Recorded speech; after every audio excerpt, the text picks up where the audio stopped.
Welcome to it. We're off air. My name is Patrick. We're bringing you the cutting edge show that is going to be holding artists accountable for what they do, because we are sick of paying for gap music. Now basically what we would like to do is to have a brief history on the artist, to have a brief look at their lyrical content. We look at what the production entails. Are they really musical, or do they really just get lucky with some of the beats? Oh, and another thing we're going to be looking at is their image, their style, how they hold themselves in public, and what is the first impression that we get when you lay eyes on these people that we idolize on a daily basis.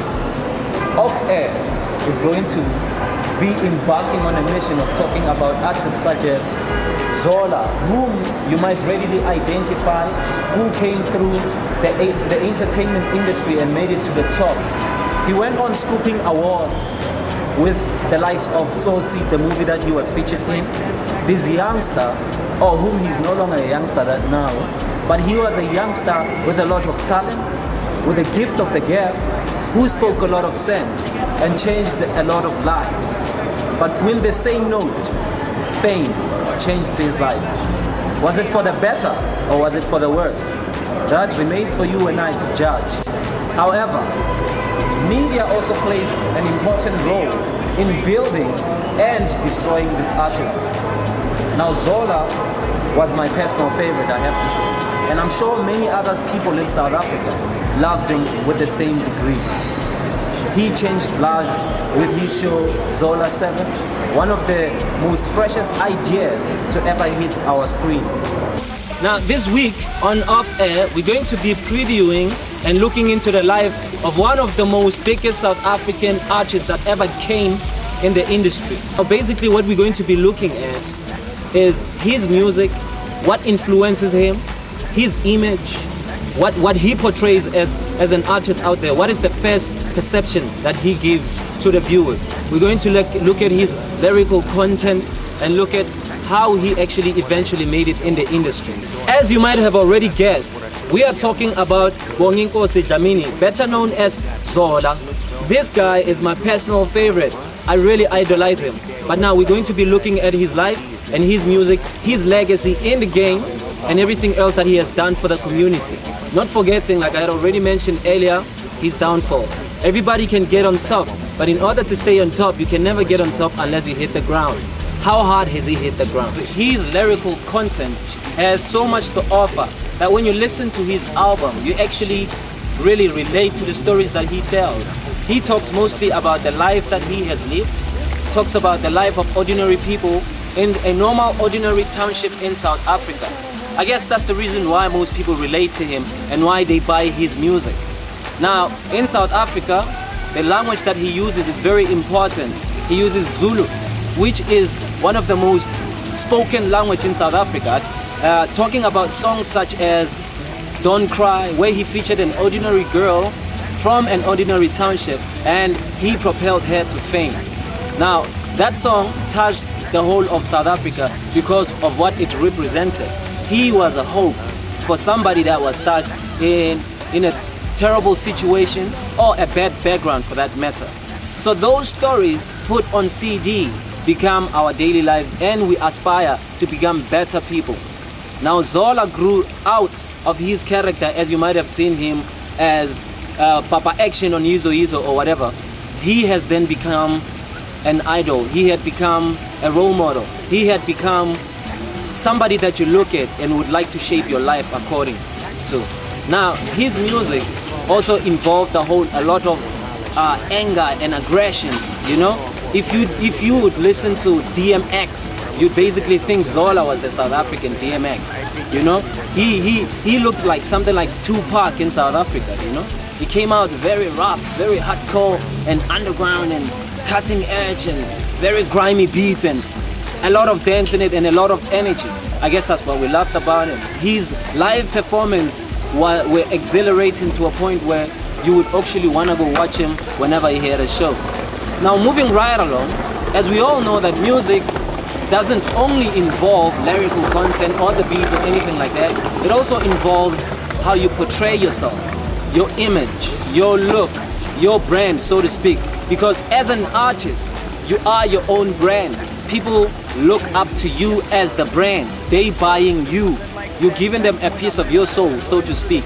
So Zola as a brand worked very well because he had supporting structures such as the role that he played in Yizo Yizo, the roles that he played in Tsotsi, and his TV show, which was helping uplift South Africans. So everybody looked at him as the Robin Hood of South Africans, the Robin Hood of the kids in the township. So he sold himself very well in the sense that he appealed to people through emotion and feelings and associating with him according to where he came from and stuff like that. So his brand became very easy to identify with for the person or the layman on the street, so to speak. You might already know, we are previewing Zola. Now we're talking about his album. We're going to be taking you through his latest album from his previous albums and how well he has done, or has he declined in value.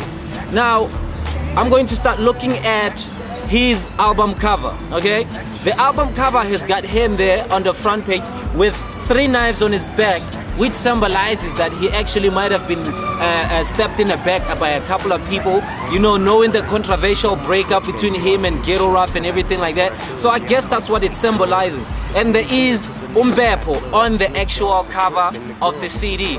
I do not understand what's the relevance of that, maybe because of lack of in-depth in terms of the cultural value of that particular displacement of Umbepo. But however, I consider it too it leaves out other people, and certain clients or certain consumers might not readily identify with it. So the cover has not been well executed in terms of the graphics that are there. It could have been done better. The quality is not that good. You can see that it was actually a quick job type setup. I think that is as a result of the fact that he has too many projects lined up and too many things that he is doing, plus the fact that he has seen and gained a lot of success through other avenues as well, meaning that music is not only his only money-making source. However, we're moving right along to the production of the whole album, his latest album.